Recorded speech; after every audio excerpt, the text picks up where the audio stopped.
Hello students, welcome to Rajmat Bangla. আজকে একটি গুরুত্বপূর্ণ ইনফরমেশন নিয়ে এসেছি তোমাদের জন্য মোকা সম্পর্কিত। তাই খুব মন দিয়ে গোটা ভিডিওটি দেখতে এবং শুনতে থেকো। দক্ষিণ পূর্ব বঙ্গোপসাগরের শক্তিশালী ঘূর্ণিঝড় মোকা অতি শক্তিশালী ঘূর্ণিঝড়ে পরিণত হয়েছে। সর্বোচ্চ 175 কিলোমিটার গতিবেগে আছড়ে পড়তে পারে বাংলাদেশের কক্সবাজার এবং মায়ানমারের কিয়াপুর মাঝের স্থলভাগে। অনুমান, মায়ানমারের বন্দর সিথওয়ের কাছাকাছি কোথাও ল্যান্ডফলের প্রবল সম্ভাবনা রয়েছে।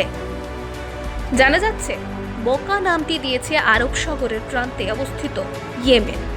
লোহিত সাগরের উপকূলে অবস্থিত ইয়েমেনের বন্দর শহর মোকা, উচ্চারণ মোকার নামে ঘূর্ণিঝড়ের এই রকম নামকরণ করা হয়েছে। এই শহরেই বিখ্যাত কফি মোকার চাষ হয়। কফির নামকরণও হয়েছে শহরের নামে। বহু বছর ধরে মোকা বন্দর দিয়েই দেশ বিদেশে মোকা কফি রপ্তানি করা হয়।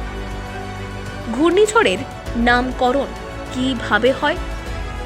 ভারতীয় উপমহাদেশের ঘূর্ণিঝড়ের নামকরণ 2004 সাল থেকে শুরু হয়। সেই সময় উত্তর ভারত মহাসাগরীয় এলাকার আরব সাগর ও বঙ্গোপসাগর যার অন্তর্ভুক্ত 8টি দেশ বাংলাদেশ, ভারত, মালদ্বীপ, Myanmar, Oman, Pakistan, Sri Lanka, Thailand নিজেদের সংস্কৃতি ও ভাষার ভিত্তিতে ঘূর্ণিঝড়ের নাম ঠিক করে। এরপর 2020 সাল থেকে 13টি দেশ এই ঘূর্ণিঝড়গুলির নামকরণের দায়িত্ব নেয়। যে নতুন 5টি দেশ যুক্ত হয় সেগুলি হল ইয়েমেন, কাতার, ইরান, সৌদি আরব এবং সংযুক্ত আরব আমিরাত। 2004 সালে উত্তর ভারত মহাসাগরীয় এলাকার প্রথম নামাঙ্কিত ঝড়টির নাম দেওয়া হয় অনিল। নামটি দিয়েছিল বাংলাদেশ। ভারতের দেওয়া প্রথম নাম ছিল অগ্নি। উল্লেখ্য, এই অঞ্চলে মাত্র 18 বছর আগে এই প্রক্রিয়া শুরু হলেও বিশ্বের অন্যত্র এমন উদ্যোগ অনেক দিনের। 1953 সালে ঝড়ের নামকরণ শুরু করে আমেরিকার national hurricane centre. The India meteorological department অর্থাৎ IMD ঘূর্ণিঝড়ের 5টি ভাগ করেছে। ঘূর্ণিঝড়ের গতিবেগ যদি ঘন্টায় 62 থেকে 87 কিলোমিটার হয় তাহলে তাকে ট্রপিক্যাল সাইক্লোন বলা হয়ে থাকে।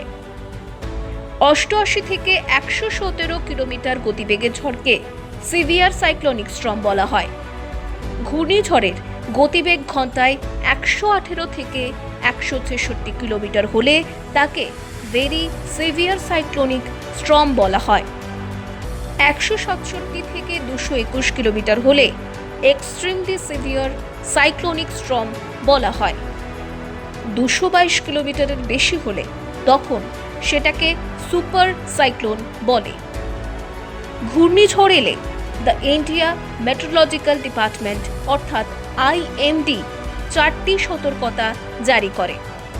সেগুলি হল pre cyclone watch, cyclone alert অর্থাৎ হলুদ সতর্কতা, সাইক্লোন ওয়ার্নিং অর্থাৎ কমলা সতর্কতা, পোস্ট ল্যান্ডফল আউটলুক অর্থাৎ লাল সতর্কতা।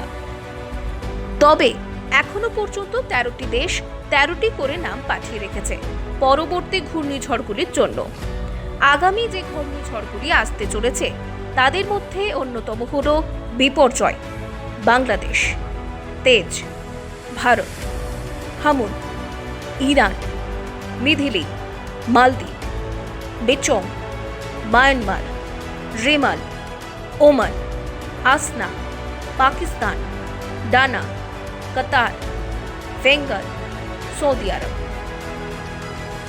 তো স্টুডেন্টস, এই ছিল মোকা সম্পর্কিত বেশ কিছু গুরুত্বপূর্ণ তথ্য। ভিডিওটি কেমন লাগলো অবশ্যই আমাদের কমেন্ট করে জানিও এবং এইরকমই আরও ইনফরমেটিভ ভিডিও পেয়ে যাওয়ার জন্য do like, share and subscribe our YouTube channel Rajmat Bangla. Thank you.